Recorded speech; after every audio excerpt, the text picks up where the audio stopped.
Welcome to the latest episode of Don't Work with Tossers, the podcast. And I am here today with my guest, Duncan Lewis. This is the podcast that will help you rid tossers from your life and improve your work-life blend. And today's episode title is Tosser Trait-Free Communication. So Duncan is a communication specialist.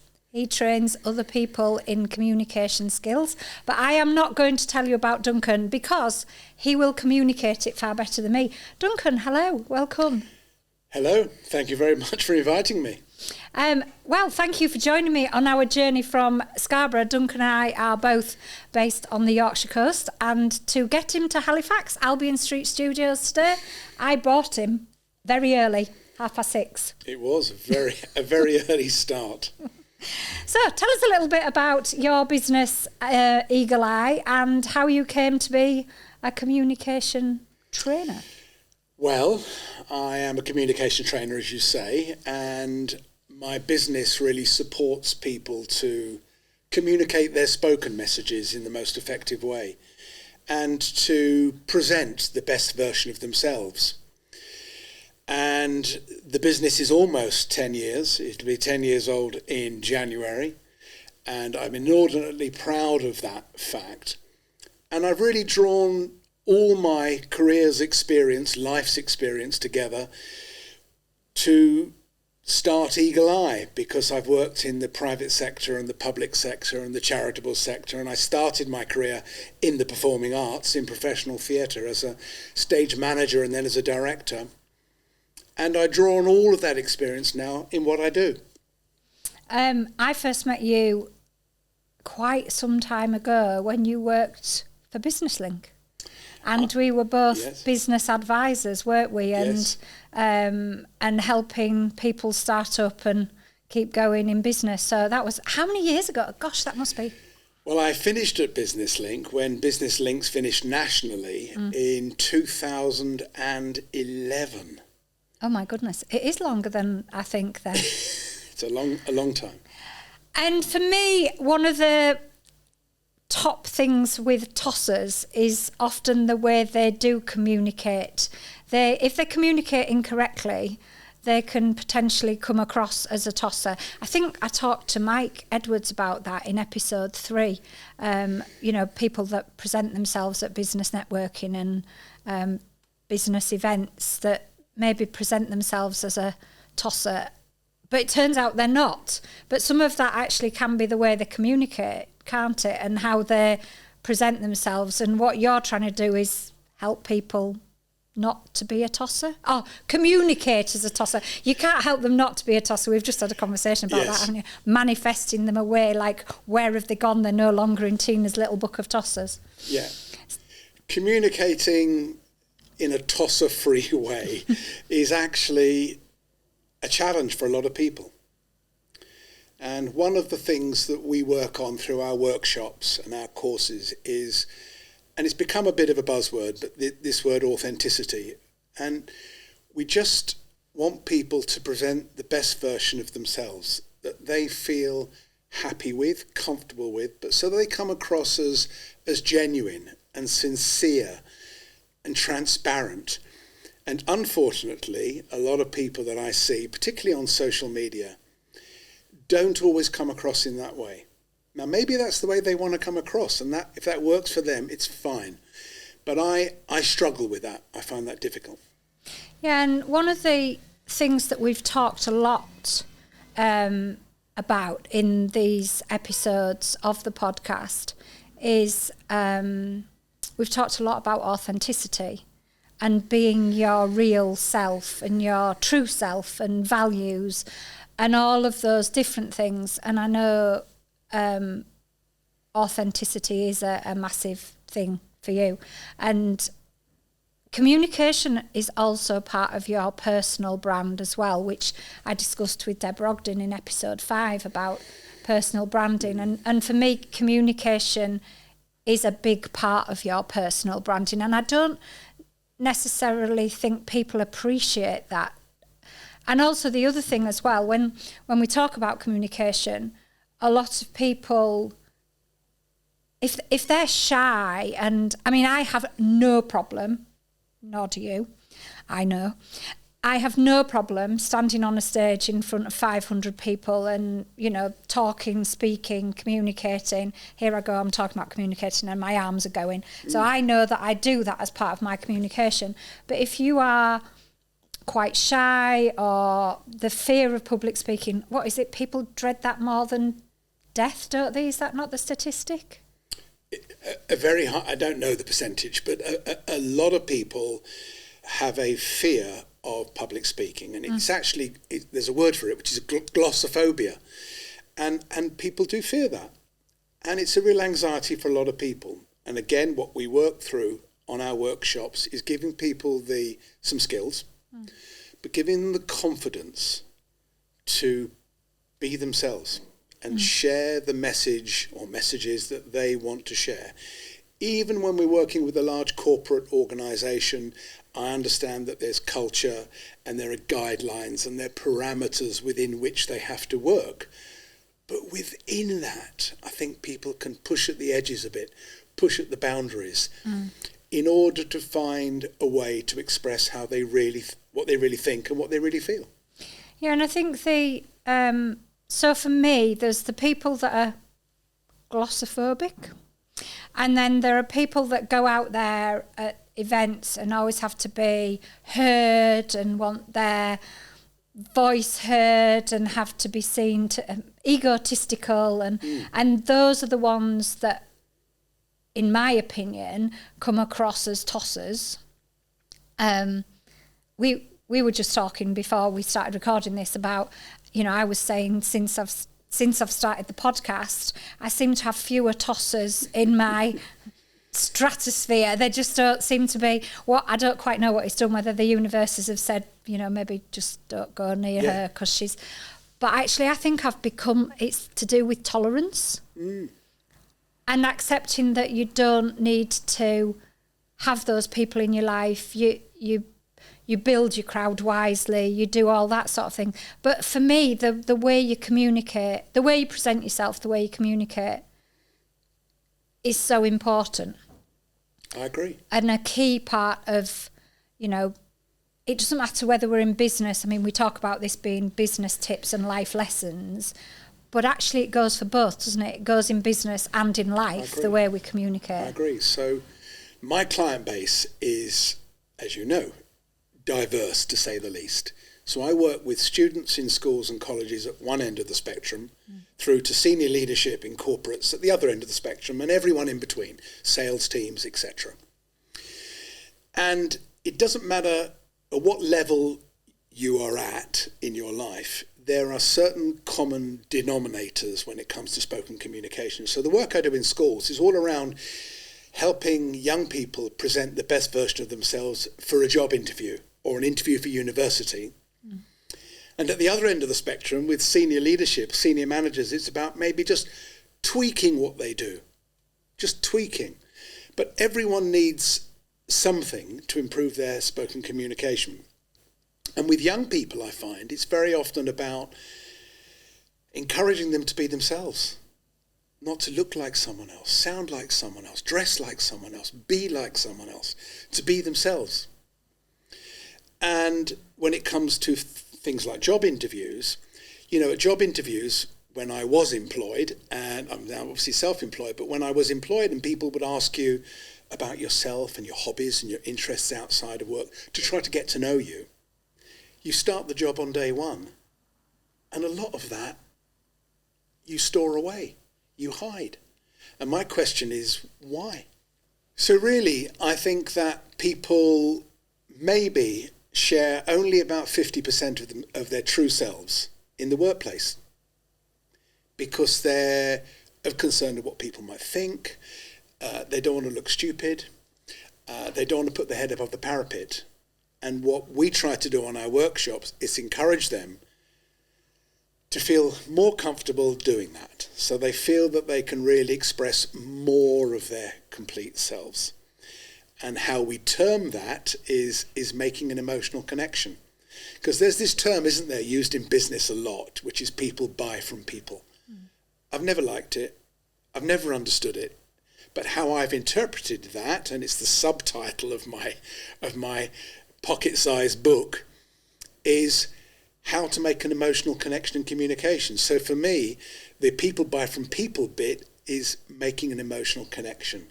And if we can make an emotional connection with people in work, outside of work, then I feel there's a greater trust and a greater truth, and ultimately a greater respect.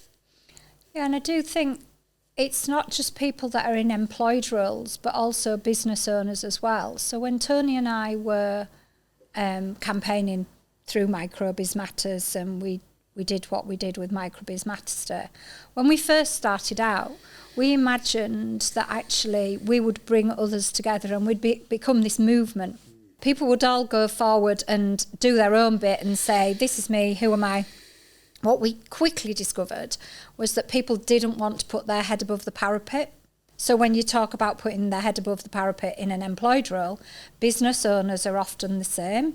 They might not want to upset the client. They might not want to be seen by their competitors to be doing things in the same way. And again, it's all communication, spoken communication, written communication, how they present themselves on social media posts, how they, the images they use, the whole brand, personal brand thing.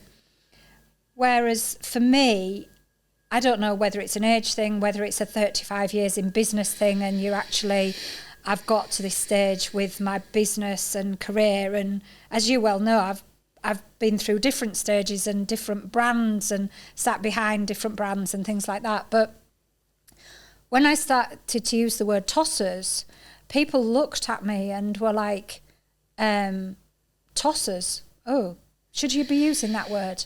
Well, really, I don't care whether I should be using that word or not. I'm using it. And actually at the beginning, I defined what I saw as a tosser for Don't Work With Tossers. And interestingly, LinkedIn block out the word tossers when anybody says it on any sort of soundbite that I share. Yeah. But for me, that's my authentic self. That's who I am. That's how I speak. I can be quite sweary when I'm frustrated and like things. So that's how I communicate. And I'll openly say, you've made me sweary, or this situation has made me sweary, because I know when I do it. But I'm not afraid of doing it. I'm not apologising for doing it, because that's who I am and that's how I communicate. And okay, so some people might not like me doing that, or some people might not want to work with me because of how I communicate.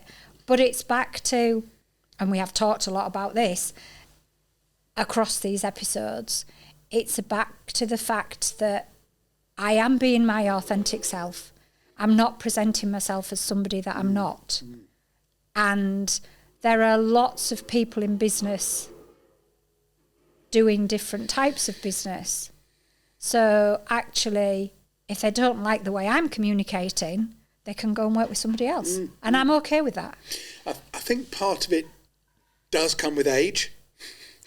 So I can be as diplomatic as the next person. But I think now that I am the age that I am less tolerant of certain people. But I would also say that for me, this emotional connection relates to if we are truly customer-centric, if we really care what our customers or our clients, internal or external, think about us, then we need to know how they feel about us. And it's important, I think, to have that exchange, that communication, that conversation. But a lot of people won't do that. They won't go there because it's dangerous territory. Communication is a broad spectrum. It's written communication, and it's spoken communication, and even hand gestures and all those different types of things. But I think it does start with the spoken communication and the importance, as you say, of having that confidence to challenge, of having that knowledge of how to do it, of negotiating or negotiating skills, sales skills, all of those different things come with communication. And I believe it starts with the spoken communication, so the importance of what you're talking about. And actually, that spoken communication is the way we get across, in my mind, that we're not a tosser. Yeah. Unfortunately, it should start when we are in primary school. And unfortunately, it doesn't. So the government have a word for it, and they call it, which I don't like the word, but they call it oracy. And it's the idea that we should be encouraging children, young children, primary school age, right the way through their education, to present and communicate openly and effectively in school. We should be taught that. We're not in this country, in the UK, we're not. And I think that's a shame. Some schools do it, a lot of schools don't. So I think it starts at a really, really young age, and then we're put into a position where we go to work, at whatever age we start work, and communicating openly in work, out of work, customers, becomes a challenge to us, and we're not prepared for it. And it's a skill like anything else that needs practicing, needs rehearsing, needs working on. And I think we talk about young people, and I mean, you've written the book Speak Out, Yep. and part of the proceeds for that go to the Prince's Trust. Yep. And that's because you do work with the Prince's Trust. And I believe, and it's not just young people, it's older people as well, often the frustration in communication and spoken communication, that comes out in other ways. You know, it might be aggression, it might be, and that's potentially because they've never been taught to communicate correctly, or how to communicate their feelings, or share those feelings, speak openly, honestly. You know, I'm not afraid of, again, it's back to that, I'm not afraid to speak out about certain issues, menopause being a prime example, and I know we more than touched on that in episode 7 with Rachel and Mark, but you know, it's about that ability to speak out. So I do feel that if we taught children as young as primary school age to be able to communicate in a more positive way, some of this, I'm not saying we'd wave a magic wand and it'd all be cured, but I do believe that some of the issues would be cured, because it would be so beneficial. You're right. There's no silver bullet. There's no quick fix to this.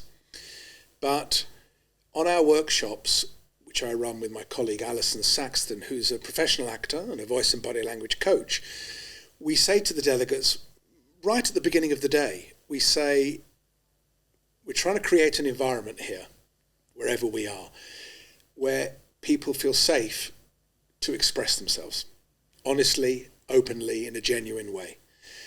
But in order to do that, perhaps we need to let go of some of the baggage, the emotional baggage that all of us have, all of us carry through our lives.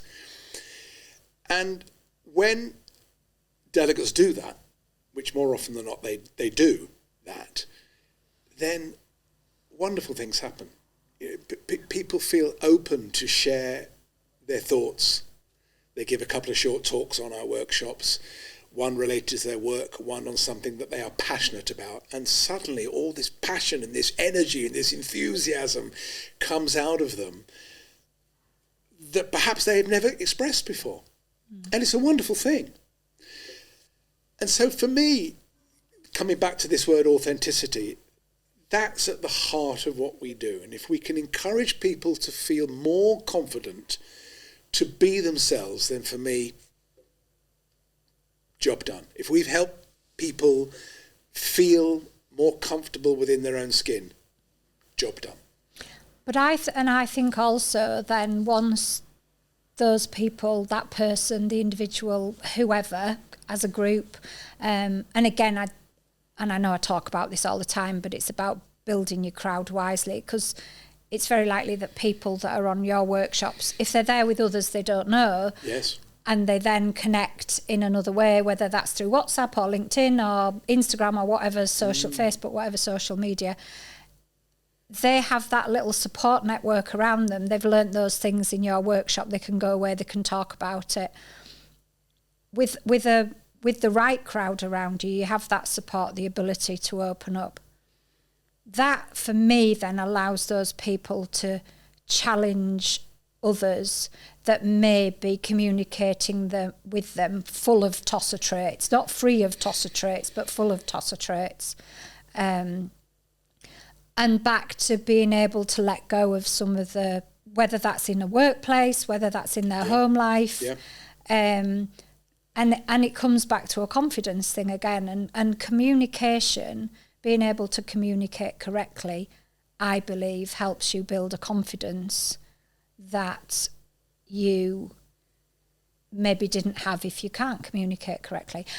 When I was younger, I think I was about 8, my brother and I were made to go to speech and we went to speech and drama. I don't know whether we chose to go to speech and drama, and if my mum and dad are listening to this, we went to speech and drama in York, the York Academy of Speech and Dramatic Art, and as part of that, you were given the confidence to stand up and speak in front of others, and then when I went on to secondary school, I was keen to be part of the debate, the debate group and all of those, and I have never been afraid of speaking, and I am absolutely convinced, so this comes back to what you're saying about children in primary school, I am absolutely convinced that a lot of that was to do with the fact that I went to those classes, we had to do those things, how, no, wrong, how, and it was less about the communication,